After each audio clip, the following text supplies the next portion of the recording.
Hello dear all, welcome to my YouTube channel. Today I have for class 12th the poem My Mother at 66 by Kamla Das from your text Flamingo. So let's begin. My Mother at 66. First, talking about the author, Kamla Das. She is a versatile and sensitive writer. Versatile होता है जो अनेक काम कर लेती है, जिसमें अनेक गुण हो, right. She can adapt to many things.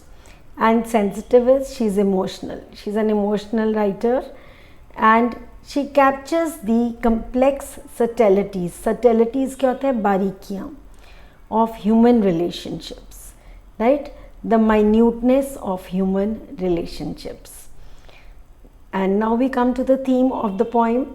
That is, the theme of the poem is of advancing age. ये जो इसका थीम है, एडवांसिंग एज, बढ़ती हुई उम्र, and the fear of loss and separation associated with it. क्योंकि उसमें जैसे ही हमारे पेरेंट्स की एडवांस होती एज बढ़ती जाती है तो हमें हमारे मन में एक डर हो जाता है कि कहीं वो हमारे को छोड़ कर ना चले जाए. That is the theme of this poem. और दूसरा कि एंग्विश. एंग्विश होता है पेन, दर्द, distress of the daughter over her mother's advancing age. Next is we start with the first few lines of the poem. Driving from my parents home to Cochin last Friday morning. Now driving from my parents home to Cochin last Friday morning. कहाँ जा रही थी? She was going, the poet Kamala Das was going with her mother to the airport. दोनों car में जा रहे थे. They were going to the airport. And कब जा रहे थे? They were going on last Friday morning, because अब Kamala Das had to go back to Cochin. उसे वापस कोचीन जाना था. एंड अचानक उसकी नज़र जो है कार में बैठी हुई थी अपनी मदर के पास. She says I saw my mother beside me. अपने मदर को देखती है. वो मदर क्या कर रही थी? She was dosing. डोजिंग होता है एक शॉर्ट नैप, एक शॉर्ट स्लीप में वो चली गई थी. And her mouth was open. वो एकदम डर गई. ओपन माउथ कई बार होता है कि जो पर्सन जो है ओल्ड लोग जो है सोते हैं तो उनको आपने देखा होगा अक्सर मुंह खुला कई बार छोड़ के सोते हैं, या कहीं भी बैठे हुए सो जाते हैं. कोई भी चीज़ हिल रही होती है जैसे बस कार वगैरह उसमें बैठे हैं तो वो सो जाते हैं, अचानक उनकी नींद लग जाती है. हर फेस, और उसका फेस कैसे लग रहा था? Ashen like that of a corpse. Ashen क्या होता है? एशन इज़ लाइक ऐश, राख जैसे, राइट. कॉप्स होता है डेड बॉडी. तो उसका फेस लग रहा था जैसे एक डेड बॉडी हो, वाइट कलर का, और मुंह भी खुला. एंड देन दिस जो फ्रेज है ये ashen like that of a corpse, it is a simile, the poetic device simile. Yes. Next is and realised with pain that she was as old as she looked. Realised with pain. अब उसके मन में एक दर्द उठा, right. दर्द क्या था? कि जो उसकी मदर है कभी भी उसको छोड़ के चली जाएगी. Pain of losing her mother, pain of separation from her mother. तो वो उसके मन में एंग्विश हुआ. एंग्विश होता है दर्द, डिस्ट्रेस, हर्ट हुई वो. और उसे पेन हुआ कि उसकी मदर उसको ओल्ड हो रही है. एंड जैसे वो दिखती है ओल्ड, वो वैसे ही है, और वो जो उसको कभी भी छोड़ के चली जाएगी. तो ये पेन था उसको, ये दर्द हो रहा था. But soon put that thought away. पर उसने सोचा कि मैं अपना ध्यान जो है कहीं और डाइवर्ट करूं. So she looked out of the window and looked out at young trees sprinting. उसने कार की विंडो के बाहर देखना शुरू हो गया. तो उसने क्या देखा? Young trees sprinting. स्प्रिंटिंग इधर जो है लिटरल मीनिंग स्प्रिंटिंग का है. जैसे आप कार में जा रहे होते हो तो लगता है कि जो साथ में जो भी नेचर में चीज़ें वो आपके साथ चल रही हैं. ऐसे ही उसको लगता है कि जो है तो वो कार में जा रही होती है तो उसे लगता है कि ट्रीज़ जो है उसके साथ मूव कर रही हैं. So moving of the trees in large numbers, ये हमारा लिटरल मीनिंग है. बट सिम्बॉलिज्म ये कहता है कि जो ट्रीज़, और आगे हम पढ़ेंगे मेरी children spilling out of their Holmes. Spilling out of their Holmes means coming out of the homes in large numbers. वो भी बच्चे जो हैं बहुत खुश दिख रहे हैं और दौड़ दौड़ के घर से बाहर आ रहे हैं। तो अब ये मेरी चिल्ड्रन एंड जो दूसरा है हमारा यंग ट्रीज़, ये दोनों हमारी इमेजेस हैं, इमेजरी ये पोइम की और इमेजरी में आते हैं। और ये जो है क्या रिप्रेजेंट करते हैं, ये रिप्रेजेंट करते हैं vigour and vitality of young age. Vigour and vitality means vigour होता है हमारा स्ट्रेंथ एंड वाइटैलिटी होता है फुल ऑफ एनर्जी। तो ये रिप्रेजेंट करते हैं स्ट्रेंथ एंड एनर्जी और यूथ, विगर एंड वाइटैलिटी। ये तीन चीज़ें आपने याद रखनी है। ये जो स्प्रिंटिंग ट्रीज हैं, मेरी children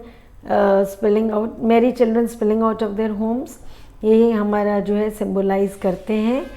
they symbolize vigour, vitality and third is youth. So next is the poetic device. इसमें जो है हमारी है मेटाफर, क्योंकि जो ये ट्रीज प्रिंटिंग है और मेरी चिल्ड्रन स्पेलिंग, ये हमारे मेटाफर हैं।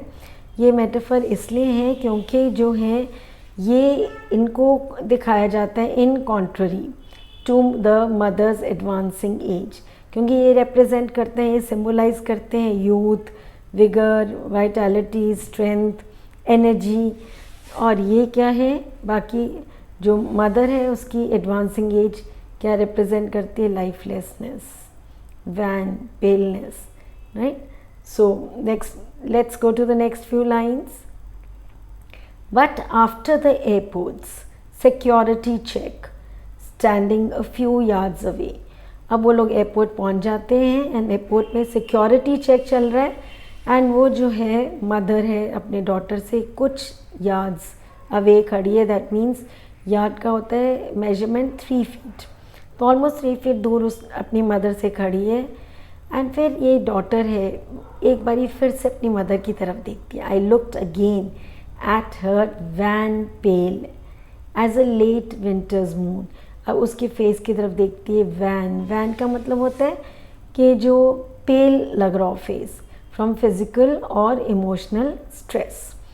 और जो है कहती है कैसे वैन पेल कैसे लग रहा होता है उसकी मदर का face, wan pale as a late winter's moon. Late winter's moon जब आप देखते हैं कि जब विंटर होती है, विंटर्स होते हैं तो बहुत ठंड होती है और ठंड में क्या होता है फॉग आती है, मिस्ट, और फॉग मिस्ट जो है वो कवर कर देती है, राइट, ये मून को। और मून कैसे लगता है, डल एंड लाइफलेस। और ये जो है मदर के फेस को winter's moon, late winter's moon के साथ कंपेयर किया जा रहा है जो डल और लाइफलेस और वैन और पेल लगता है। Now the last lines, that is, and felt that old familiar ache. अब उससे क्या होता है, एक फीलिंग होती है, that old familiar ache, वो पुरानी जो familiar जान पहचान की एक दर्द, एक कौन सी ओल्ड फेमिलियर एक की बात करिए, ये बात करिए जब वो छोटी थी, राइट, छोटी थी जब उसकी मदर जो है थोड़ी देर के लिए भी उसकी आंखों से ओझल हो जाती थी। when she was used to go somewhere for few minutes only, वो मोमेंट्री जो उसको मतलब जो होता है बहुत डर लग जाता था कि मेरी मदर कहाँ चली गई। एंड अब तो क्या था, this was a permanent fair. She talks about my childhood fair. वो दोबारा वही जो डर है उसके मन में आ जाता है, पर इस टाइम जो डर होता है that is a permanent fair of losing her mother, कि वो जो नेक्स्ट टाइम जब आएगी तो उसको उसकी मदर मिलेगी कि नहीं, इस बात का उसे डर लग रहा होता है। But all I said was, I कौन है इधर, poet Kamala Das. She says, पर उसने क्या बोला, सी यू सून अम्मा, अपनी माँ को बोला सी यू सून अम्मा, राइट, कि ये हमें शो करता है जो फ्रेज़ है सी यू सून अम्मा, it gives us the optimistic outlook of the child, right, that is Kamala Das, right. Poet जो है कमला दास इधर ऑप्टिमिस्टिक हो रही है। She is being very hopeful कि जब वो नेक्स्ट टाइम आएगी उम्मीद उसको है कि उसकी मदर उसको ज़रूर मिलेगी। And all I did was smile and smile and smile. वो लास्ट में कहती है all I did was smile and smile and smile. ये बार बार रिपीट हो रहा है तो हम इसे जो है ये क्या है, पोइटिक डिवाइस हमारा रेपिटेशन, राइट, इसे कहते हैं रेपिटेशन। तो ये smile and smile and smile जो बोल रही है, इसका क्या मतलब है? इसका मतलब है कि जो है ये जो है she is trying to conceal. अगर आपसे पूछते हैं what does the last line mean, smile and smile and smile, तो इसका मतलब है she is trying to conceal और hide the pain behind her smile. वो जो ये पेन है, दर्द है, छुपाने की कोशिश कर रही है अपनी स्माइल के पीछे। जैसे एक बहुत अच्छा गाना भी था, उसकी एक लाइन थी दैट क्यों तुम इतना मुस्कुरा रहे हो, क्या दर्द है जिसको छुपा रहे हो। So it is something like that. इसलिए मैंने बताया आपको कि आपको याद रहेगा कि and smile and smile and smile है कि वो अपने दर्द को छुपाने की कोशिश कर रही है अपनी स्माइल के पीछे। And thank you, that's the end of the poem. Thank you very much for your patient listening. Have a very nice day. God bless you. And if you like my video, kindly like, share and subscribe. Thank you so much.